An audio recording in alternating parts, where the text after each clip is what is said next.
Vous n'avez pas t'asseoir. Ok. Au fait, venez avec les éléments là.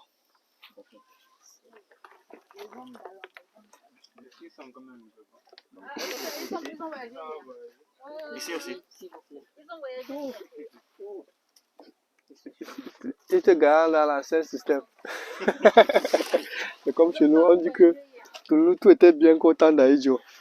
Tout a changé. Oui, je vous écoute, je vous écoute. Monsieur Chumi, Oui. la poudre de l'ensemble. Vous voyez pas ce que c'est là? Non, non. Bon. Ok, au fait, si vous. Où est le quinquilibre là? Voilà. Tout à l'heure, ce matin, avant qu'on ne parte, il y a une personne. Lorsque la personne a vu la femme de quinquilibre, la personne a dit qu'on utilisait ça pourquoi? Soignez la date. La date. Oui. Et puis j'ai utilisé le terme de mycose, ça non? Voilà. La constipation aussi. Le palais aussi. Oui, au fait, ce qui m'a interpellé sur ça, c'est que il y a ce qu'on appelle la logique. La constipation. Ce quinquilibre là, ça empêche le développement des champignons. De même que ça le fait les différentes mycoses sur la tête, c'est la même chose que pour les plantes. Champignons. Oui, est-ce qu'on se comprend? La tête, c'est un champignon. S'il vous plaît, écoutons. Je suis en train de dire qu'il y a ce qu'on appelle la logique. Les plantes de quinquilibre, elle a expliqué qu'on utilise ça contre les mycoses ou la teigne chez les enfants. Bon, je appelle ça d'atrier. Et comme j'ai dit que oui, c'est la même logique. Lorsqu'on fait macérer ou on laisse fermenter les feuilles de quinquilibre, ça libère donc ces éléments qui sont aussi importants pour lutter contre les champignons sur les cultures. C'est pour cela qu'on peut utiliser les feuilles de quinquilibre, on peut utiliser les feuilles de papaye, on peut utiliser aussi les feuilles de ndolé. L'avantage qu'a les feuilles de ndolé, c'est que pour les maladies bactériennes, c'est aussi très efficace contre les bactéries et les champignons. Lui, il est efficace contre les champignons. Lui, il est efficace aussi contre les champignons. Est-ce que vous voyez? Séparément. Hein? Oui. Non, pas séparément, mélanger. Mélanger.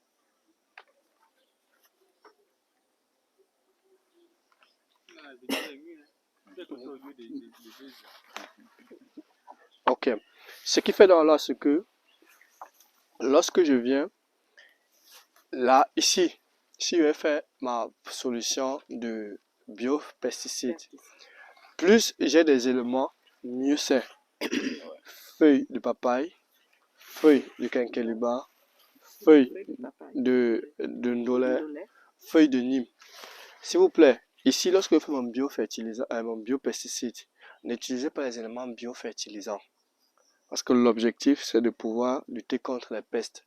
Quand il dit n'utilisez pas, ça veut dire que ne mélangez pas avec les feuilles de titonia, avec les feuilles d'ortie, avec les feuilles de marguerite, de moringa. Parce que laissez les biofertilisants entre eux et les biopesticides entre eux. Là, chacun a son rôle. Les biofertilisants, on ne l'utilise pas après la floraison, on l'utilise juste pour booster. Les biopesticides, on l'utilise à tout moment. Le fait que je demande qu'on n'associe pas, c'est pourquoi? C'est parce qu'il peut arriver un moment où j'ai envie de traiter mes cultures quand ça a déjà fleuri. Or, si j'ai mis un biofertilisant, ça va apporter de l'azote. Et qu'est-ce qui va se passer? L'azote, c'est comme la bière chez la plante. Elle ne se rassasie pas. On voit seulement, elle réagit seulement quand elle a saoulé. Parce que la plante absorbe l'azote à tout moment. Bon, si vous envoyez, elle va prendre. Mais c'est juste que quand elle va consommer l'azote, c'est pourquoi, par exemple, si vous produisez pour le maïs, au lieu de vous donner les gros épis, ça va vous donner les grosses feuilles et les petits épis. Parce qu'elle aura beaucoup absorbé de l'azote. C'est pour ça qu'à la floraison, on demande donc de ne pas apporter beaucoup d'azote parce qu'elle a besoin de beaucoup de phosphore et potassium pour former ses fruits, ses tiges ou ses graines. Ce qui fait dans là, ce que, à la différence, lorsque je vais utiliser donc sur cette question donc, de vous initier à l'agriculture biologique. Et la seule phrase qui est ici, c'est que l'agriculture biologique, en fait, la terre ou la plante te redonne ce dont tu as donné en retour. Donc, c'est ce que vous avez donné. il va vous remettre donc à retour ce dont vous avez besoin. Et l'une des stratégies qu'on utilise depuis un certain nombre de temps, et je vais expliquer, c'est que chez nous, la formation commence dès maintenant. Dieu merci, autrefois, en 2019, quand je venais, je faisais les différentes formations et autres là, je m'attendais à ce qu'un certain nombre de personnes puissent mettre en pratique. Et puis bon, c'était pas trop ça. Mais aujourd'hui, à l'heure où je parle, il n'y a pas de raison qu'on puisse ne pas commencer, même si c'est petit, à la maison. Je le dis parce qu'il y a d'autres personnes, lorsqu'il fallait qu'ils puissent commencer, avaient besoin de rassembler tous les éléments qu'il faut pour les biointrants et autres.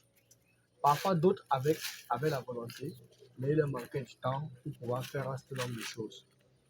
Que ce soit M. Djilus, que ce soit Mme Adèle et autres là, ils ont au moins fait le premier pas, et on a Blandine, ils ont au moins fait le premier pas pour mettre déjà à la disposition des uns et des autres des éléments qu'il faut déjà pour commencer. Que ce soit pour l'engrais de fertilisation, que ce soit le micro-organisme. Ils ont même excellé jusqu'à ce qu'ils sont allés aux différents biochasses. Ça veut donc dire qu'il n'y a même pas de raison que je puisse dire que je ne vais pas commencer parce qu'il me manquait l'urine de chèvre. Est-ce que vous voyez un peu?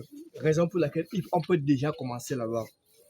Et maintenant, l'autre chose, c'est que actuellement, que ce soit sur le terrain, on a M. Dilusa qui ont la structure et un moment Blandine, et ils sont déjà expérimentés par rapport à cette même chose, ou bien Adèle, pour que ce soit les différents types de visites de terrain en fonction de ce que vous voulez faire. Je sais que M. Dilusa excelle dans la transformation, dans le manioc, dans le lapin, qu'il a pris comme cheval de bataille. Il y a encore d'autres éléments, mais là, il excelle.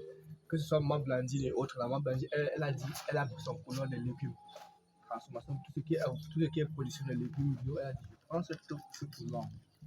Quant à Adèle, elle a pris le côté, elle fait beaucoup de visites de terrain, d'organisation, de structuration et même des différents biointrants pour pouvoir permettre à cela. Chacun est spécialisé par rapport à ça et qui est une bonne chose pour vous. Ça ne se pas faire en un an, ça a eu à prendre du temps.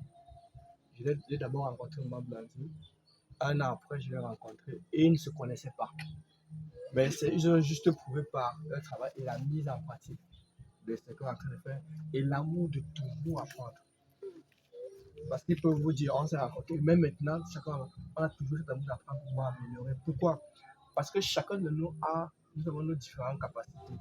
Il y a d'autres personnes qui peuvent observer quelque chose et ils ont des manières plus intelligentes de pouvoir faire la et suivre une certaine logique. Ce qu'elle vous a montré aujourd'hui,